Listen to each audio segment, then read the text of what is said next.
The horrors of the White House torture chamber and rape room. The abuses exposed.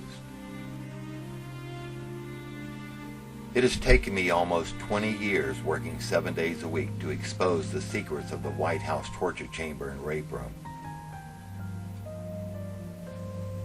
Deep in the underbrush of North Florida woods lay the decaying bodies of 32 young boys, some beaten to death, some raped, and many burnt to death at the hands of individuals employed by the state of Florida.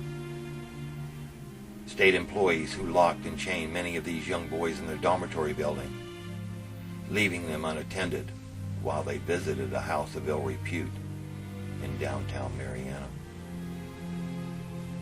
Many boys, some as young as 9 years old, were brutally beaten and some raped for what state employees considered to be crimes against the state, crimes against humanity, terrible, evil crimes, such as not smiling, dropping a pat of butter on the floor, eating too slowly, picking up and eating a blackberry along the side of the road, or for not making their beds correctly.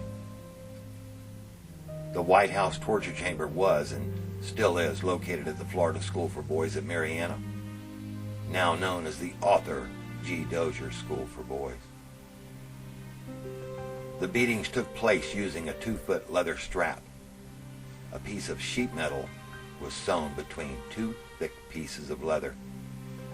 Some of the beatings so brutal that it embedded many of the boys' pajamas and underwear into their buttocks. Cotton material which had to be surgically removed by the physician's assistants. Deep in a small, moldy, concrete and steel reinforced building, a massive industrial fan would be turned on in hopes of muffling the sounds of the screaming children as they were beaten. Then the leather strap would drop, sounding as if it were a double-barreled shotgun blast, exploding several inches from their ear. 9, 10, 11, and 12-year-old boys cried out in excruciating pain as their small bodies were pushed down into the mattress and steel springs, sometimes so hard that it bounced the small cot off the cement floor more than half an inch. Hundreds of small pockets of blood would explode from their buttocks, back, and legs with every powerful blow. 20, 30, 40, 50, sometimes more than 100 blasts of that leather shotgun fell down on many an innocent child. In some instances, monetary bets were made between state employees that blood could be drawn on the first blow. Beatings and blows so powerful that puddles of blood were left on the walls, ceiling, bed, and pillow. Many of these young boys were sent to the Florida School for Boys for crimes as minor as running away from physically or sexually abusive homes. Some for crimes as simple as climbing a pine tree, getting a drink of water, or going to the bathroom without first asking permission. Why is this incident important today? The treatment of these young boys was very traumatic, and it was a life-changing experience for many. Each and every one of them still live with these horrible thoughts embedded in their memories.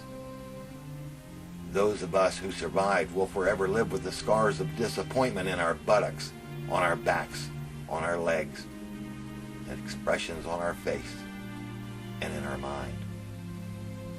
In some cases, many of these embedded feelings have unknowingly been transferred to our own children and grandchildren.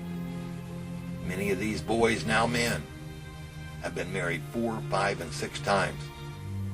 Many still unable to trust or have faith in their fellow man.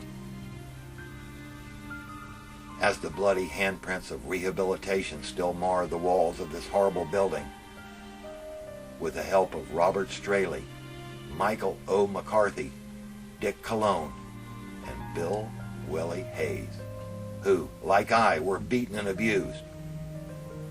On October 21st, 2008, the White House torture chamber and rape room was officially sealed forever by the state of Florida. A plaque and a freshly planted tree will forever mark the spot where hundreds of boys were brutally beaten, abused, raped, and killed by the state of Florida.